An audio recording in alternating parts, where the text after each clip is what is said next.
Good morning, students. I am Simi Alang, physics teacher from JP's Academy. Today we will learn the second law of motion. In the last lecture, you have learned about the concept of momentum. Momentum is the quantity of motion contained in a body, or we measure it by finding out the product of mass and velocity of a body. Today we learn second law of motion. So in case of second law of motion, what does this law state?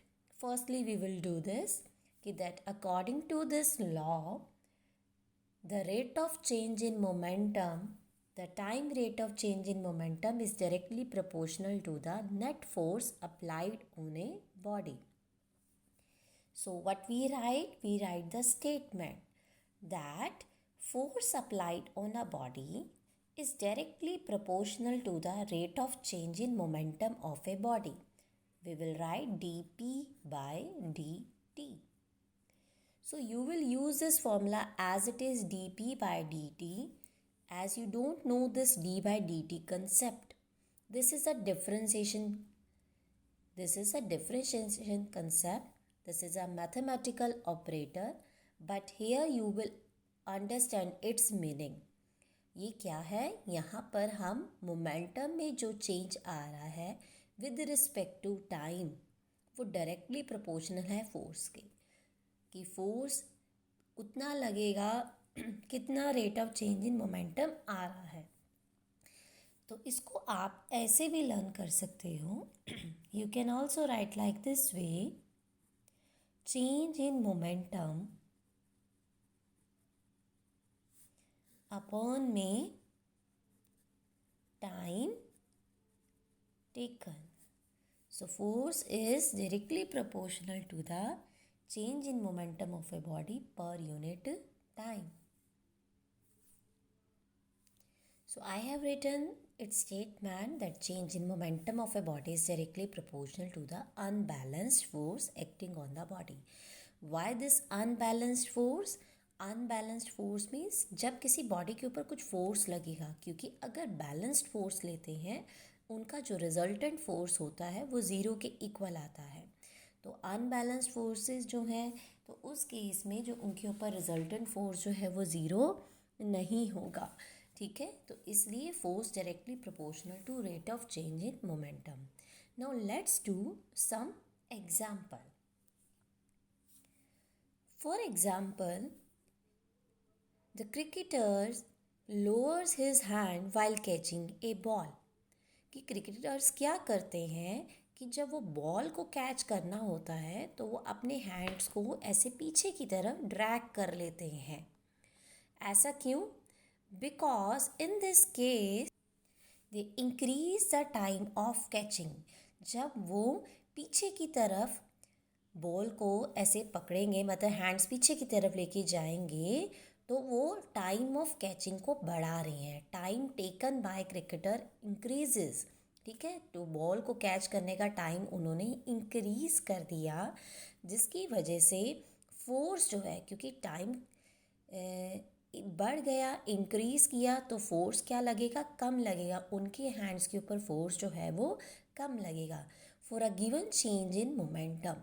For a given change in momentum का मतलब क्या है यहाँ पर?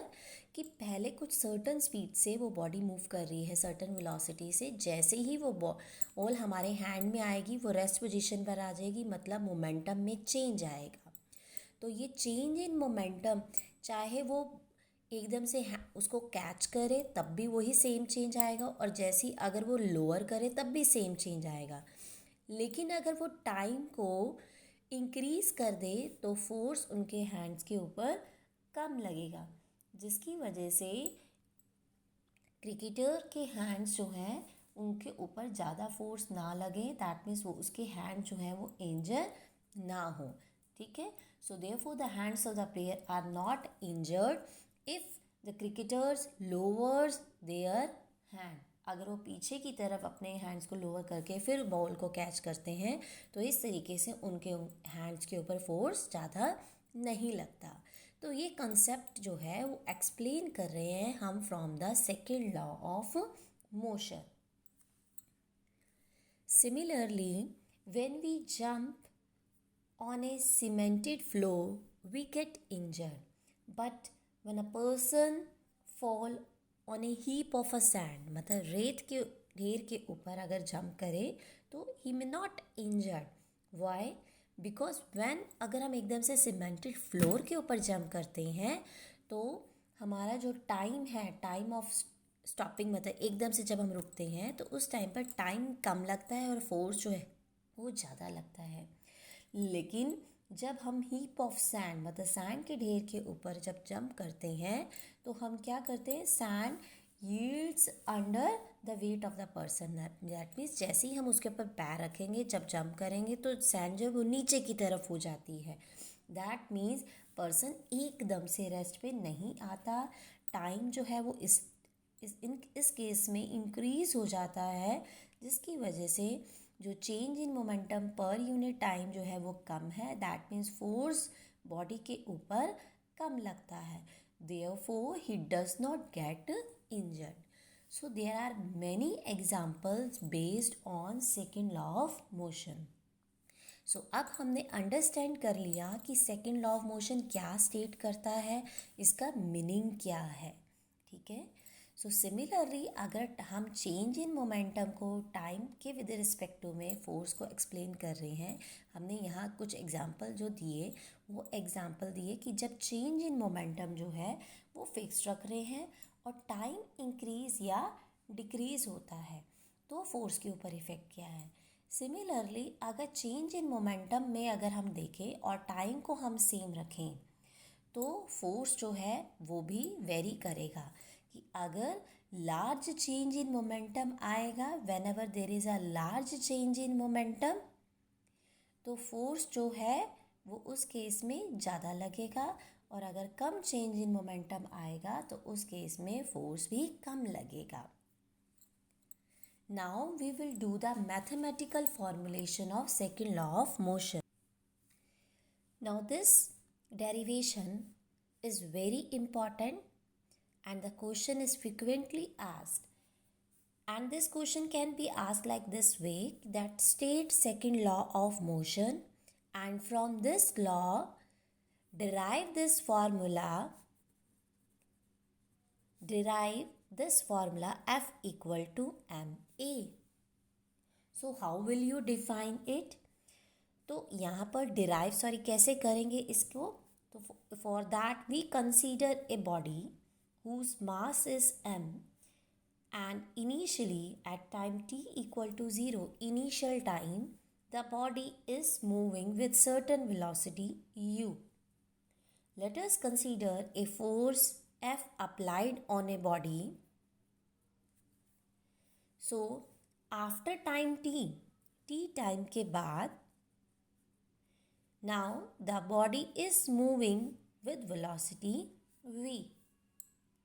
So what I will write?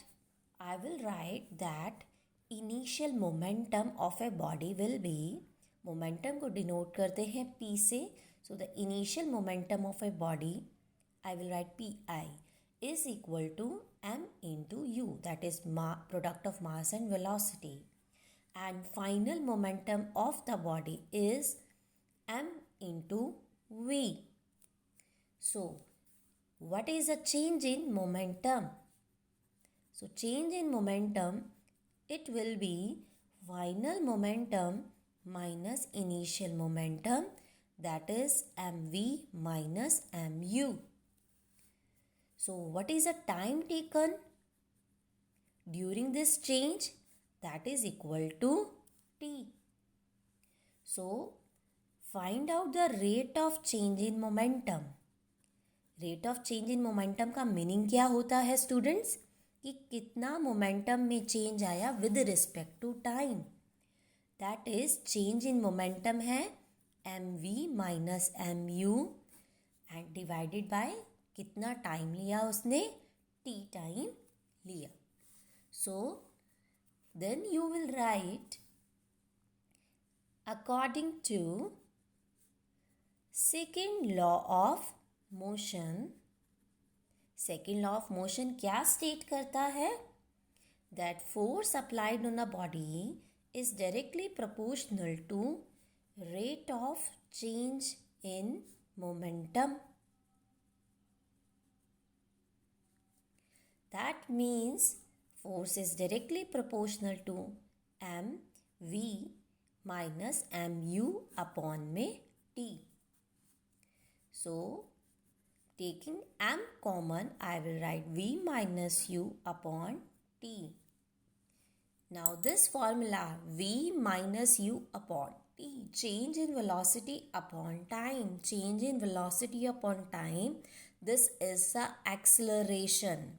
Final velocity minus initial velocity divided by time taken. This is a formula of acceleration. So I will write force is directly proportional to m into a. So removing the proportionality sign, we will write a constant k. So it is F equal to k m a. Now we will write this value of k. Now the value of k is equal to 1. हम यहाँ पर k की value जो है वो क्या लेंगे? 1 के इक्वल लेंगे. So force is equal to ma, that is mass into acceleration. So here force is directly proportional to the mass of a body and directly proportional to the acceleration of a body. ठीक है, अगर किसी body का मास ज़्यादा है तो उसके कारण फोर्स भी उसके ऊपर ज़्यादा लगेगा, और एक्सेलरेशन अगर उसमें हमने ज़्यादा चेंज इन वेलोसिटी लेकर आना है तो हमें फोर्स भी ज़्यादा लगाना पड़ेगा. ऑब्वियस है, अगर कोई हैवी बॉडी है, हैवी बॉडी को मूव करवाने के लिए हमें फोर्स ज़्यादा लगाना पड़ेगा. या अगर हमने किसी बॉडी की वेलोसिटी में ज़्यादा चेंज करवाना है, एक्सेलरेट ज़्यादा करवाना है, तो फोर्स भी ज़्यादा लगाना पड़ेगा. So we have derived this formula by using second law of motion, और इस derivation को हम mathematical formulation of second law of motion भी कहते हैं. Students, if we write this law in vector form, what you will do? You will put arrow sign over F and A, because force and acceleration, they are both vector quantity. मास पे नहीं लगाएंगे because mass is a scalar quantity. Now we will deduce Newton's first law of motion from Newton second law of motion. कि Newton second law of motion से Newton's first law of motion कैसे find out कर सकते हैं, deduce कर सकते हैं. और this Newton second law of motion जो है उसके लिए एक स्पेशल केस है Newton first law of motion. Newton's first law is a special case of second law of motion. So according to second law of motion, force is equal to mass into acceleration, और we can write M A की जगह V minus U upon में T. Okay, so in this case if I consider that the body is moving with constant velocity, अगर हम ये consider करके चलें, if velocity of a body is constant, अगर velocity जो है वो constant है, body constant velocity से move कर रही है, that means मैं ये कह सकती हूँ कि body uniform motion में है. यूनिफॉर्म मोशन मतलब कि बॉडी की वेलोसिटी कांस्टेंट, क्योंकि यही यूनिफॉर्म मोशन होता है. तो अगर बॉडी कांस्टेंट वेलोसिटी से मूव कर रही है, दैट मीन्स जो उसकी इनिशियल वेलोसिटी है वही उसकी फाइनल वेलोसिटी है. इसका मतलब यहाँ पर फोर्स की वैल्यू, अब इस केस में v और u इक्वल हो गए तो इसकी वैल्यू 0 आ गई, तो फोर्स भी किसके इक्वल आ गया? 0 के इक्वल आ गया. इट मीन्स अगर कोई बॉडी यूनिफॉर्म मोशन में है तो उसके ऊपर कोई भी फोर्स जो है वो नहीं लगेगा. So this is a important statement. No force is required to move a body with constant velocity. अगर कोई बॉडी कांस्टेंट वेलोसिटी से मूव कर रही है तो कोई भी फोर्स जो है वो रिक्वायर नहीं है. Very important concept. The question can be asked that is it possible the body moving with a certain velocity and there is no force acting on a body. की ऐसा कभी पॉसिबल हो सकता है कि बॉडी मोशन में भी हो बट फिर भी उसके ऊपर कोई फोर्स ना लग रहा हो? कब होगा? जब कोई बॉडी कांस्टेंट वेलोसिटी से मूव करेगी, अगर कोई बॉडी यूनिफॉर्म मोशन में होगी। And there is one more result, if I say कि इनिशियल वेलोसिटी उसकी ज़ीरो है। अगर इनिशियल वेलोसिटी ज़ीरो है तो उस केस में फाइनल वेलोसिटी भी ज़ीरो होगी, because in this case v equal to u zero तो v भी ज़ीरो। दैट मीन्स अगर बॉडी इनिशियली एट रेस्ट पर है तो फाइनली बॉडी भी रेस्ट पर ही रहेगी, then it will continues in its state of rest. That mean no external force is applied on it. अगर इस बॉडी के ऊपर कोई भी फोर्स अप्लाई हम नहीं करते हैं तो u ज़ीरो तो फाइनल बॉडी उसकी वेलोसिटी भी zero. This is what the Newton's first law of motion state. अगर कोई बॉडी रेस्ट पर है तो वो रेस्ट पे रहना चाहेगी, अगर कोई बॉडी मोशन में है, यूनिफॉर्म मोशन में है, तो वो यूनिफॉर्म मोशन में ही रहेगी जब तक कि उसके ऊपर फोर्स अप्लाई नहीं होता। यही था हमारा न्यूटन्स फर्स्ट लॉ।